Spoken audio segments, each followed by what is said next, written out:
Hello, beautiful people, and welcome to your weekly dose of celestial goodness. As always, thank you for joining me in this space.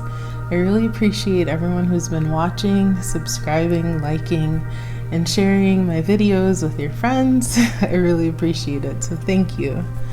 So, over the past 3 weeks, we have been on a journey through the elements.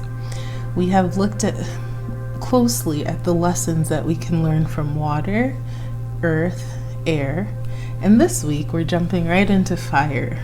So fire is an element that has deeply influenced my own life journey.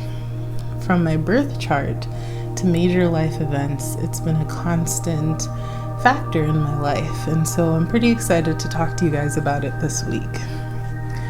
In astrology, and there's the zodiac behind me, I am what you would consider a double fire sign. So what that really means is that there's a combination of your sun sign, your rising sign, and your moon sign.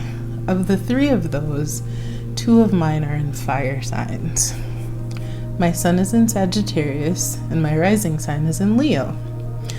The fire signs of the zodiac are Aries, Leo, and Sagittarius. So I've heard from a lot of people that they don't think I behave like a regular fire sign, and that's probably because I have an abundance of earth energy in my natal chart. So I think that kind of tempers the fire. My moon sign, for example, falls in the sign of Capricorn, which is an earth sign. I will talk about astrology in another video. Astrology and mythology have been hobbies of mine since I was actually about 10 years old. And there are 2 areas that I really love to talk about. So it's worth noting that with astrology and mythology, both have their own complexities. So as a mini disclaimer, the lawyer in me, a lot of times when I'm mentioning something to you, you're going to get the simplified version. The librarian in me encourages you to do your own additional research if something really resonates with you. Human beings have been mesmerized and fascinated by fire since the beginning of time. That is evident in the stories that have passed down through the ages. Most people have actually heard of the mythological and the magical bird, the phoenix. The phoenix was given that name by the Greeks. The Egyptian counterpart is Bennu, the Chinese is Feng Huang, and the Native Americans have the thunderbird. No matter what name it goes by, the phoenix lives for hundreds of years and then dies by bursting into a fiery ball of flames. It is then reborn from its ashes, rising more vividly, more beautiful, more brilliant, and more grand than in its previous lifetime. All civilizations on Earth have a story depicting how fire came to their people. In Cherokee mythology, Grandmother Spider used her webs to sneak into the land of light. She stole fire, hid it in a clay pot, and brought it to her people. In the Rig Veda, a divine being known as Matarisvan brought fire down from the heavens to the earth. In Polynesian mythology, Maui, the demigod, which if you've ever seen Moana, you'll know who I'm talking about, stole fire from the mud hens. Yes, birds knew how to use fire, and he brought it to people. But probably the mythological story that most people are familiar with comes from the Greek mythology, where Prometheus, a titan, steals fire from the gods and gives it to humanity. As you can imagine, the gods are outraged, Zeus especially. So as punishment for Prometheus's actions, he received a very harsh punishment. He was bound to roll an immense rock uphill while an eagle ate at his liver. This happened every day. It was like ancient Groundhog's Day, right? So eventually, Prometheus was freed by Hercules, and humans were able to retain the use of fire. What the presence of these stories tells me is that humans and human consciousness see this element as a key factor in our evolution. But why are humans so intrigued with fire? Looking into the flames, it's not hard to see or sense that there's something magnificent about fire. Fire comes from a chemical reaction between oxygen and some sort of fuel. That's wood or gas, whatever is that material fuel substance that needs to be heated to ignition temperature. Several scientific reactions occur from this, and what they ultimately create are heat, light, soot, ash. Fire is the element that both destroys and creates. What do I mean by that? Fire needs something to consume to keep going. Wood, coals, like I said, something material so that it can flourish. In the process, it creates energy for us to have light to see, or to cook our food, or heat to warm our homes. Fire is transformation. It's the determination of will. It represents passion, creativity, purification. Without the pressures of the heat from fire, a diamond remains a lump of coal. Many of us have gone through our own individual passage through fire in our lives, and we're still here to tell about it. Fire has appeared in my own life in many different ways, bearing very important lessons. Some of those have been painful lessons, but they have stayed with me through my life, and I have been able to transform them into something more positive. One of those lessons appeared early when I was 4 years old. I was still living in the beautiful hills of Jamaica with my family, and as is common with country living, we had an indoor kitchen and an outdoor kitchen. On this particular day, I snuck away from the young lady who was watching me and found myself in the outdoor kitchen. A pot was bubbling up on the fire. It just smells so good. And there's something about people from the country. We know that food that's cooked on a wood fire tastes better than anything you'll ever get elsewhere. So here's the pot cooking up, and I was just so mesmerized by the golden flames and by the warmth of the fire. I had some paper with me, 4-year-old me, ripping up paper, throwing it, seeing it just poof, suddenly in front of my face. But I got too close. The flames not only licked the paper up, but the yellow dress that I was wearing, which was adorned with this beautiful lace, combusted in front of my eyes. I was shocked. I was so shocked that I actually couldn't even scream out. And there was a part of me that was cognizant and conscious that I had been doing something bad, and so I could get in trouble. Maybe because I was so quiet, never trust a quiet child. That's like a rule of thumb. But the lady who was watching me, she came running towards me, and she ripped the dress off with her own hand, burning herself in the process. And I think in that moment, she probably saved my life. Where we lived, there's a small clinic, but no hospital for many, many miles. And the best hospital for this situation was actually hours away in Kingston, the capital. I actually had to wait a few days. I could smell burning skin in my dreams. I could feel the pain, and I had to wait for someone to actually take me to Kingston. I felt overcome with guilt and grief, and I ended up spending 4 months in the hospital in Kingston. My parents came to visit. My mom had been away at school, and my dad had been away working, and I could sense their own grief, like, your child has been burnt so badly. I actually suffered 2nd and 3rd degree burns. The scars went across half of my body, up from my stomach, under my arm, a little in my back.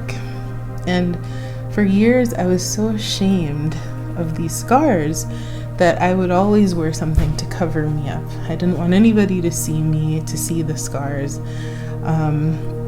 Because when I was in elementary school, someone had made fun of them, and that also stayed with me. But over the years, as I really grew to learn to love and accept myself as I am, the scars really became a memory of not just that I survived something, but also that I healed from something. And that's what scars are. They're a reminder that we survived, that we healed, and that we are alive to see another day. Some of my favorite quotes, incidentally, are about scars. I also love to ask people when you get to know somebody, like, what's your favorite scar? Because they're very telling, Rumi said, "The wound is the place where the light enters you." And Khalil Gibran said, "Out of suffering have emerged the strongest souls. The most massive characters are seared with scars." A few years ago, my aunt took me to see the very famous motivational speaker, Tony Robbins. There's a huge conference called UPW, Unleash the Power Within. However, I didn't want to go. I had to take 4 days off work, and I just was like, what is this all about? Now, my other aunt who was going, and I heard that it was pretty close to New York City, so we're like, oh, we're gonna spend our evenings in the city. Not that kind of conference. It went from 8 a.m. to midnight every day. Now, while I was there, I could feel the seeds planting in my mind of the potential for my life. So I really enjoyed that conference, the people I met, and the experience. However, while we were there, I found out that we were going to have to walk one night across hot coals.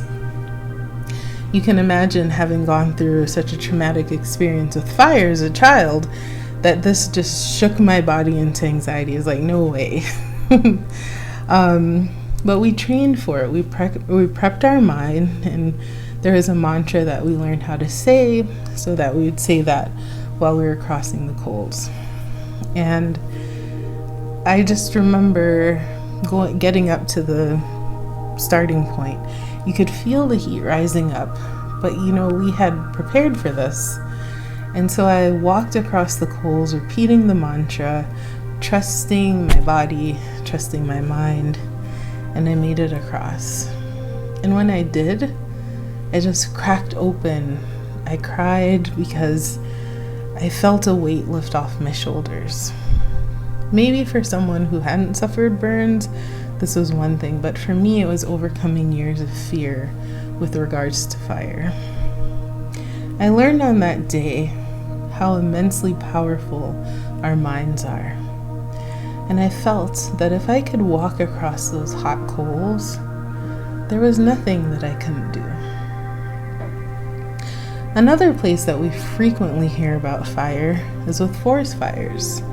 Last year, the world watched as large parts of Australia burned for days. We have seen it in the Amazon and California, just all over the world. That leads many of us to think forest fires are bad.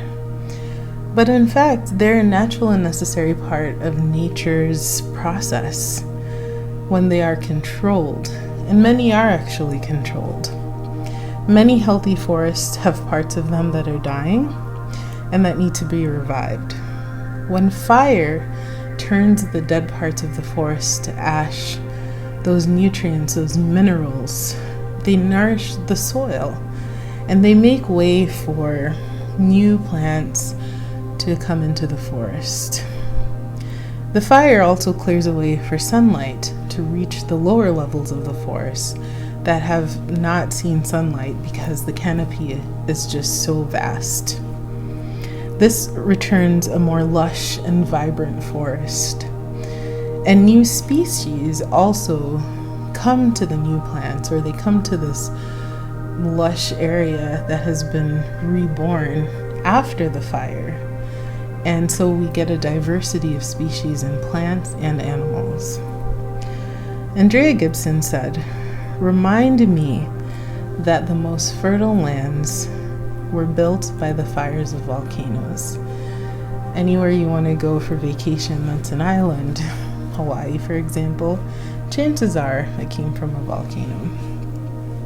So what can we learn from fire?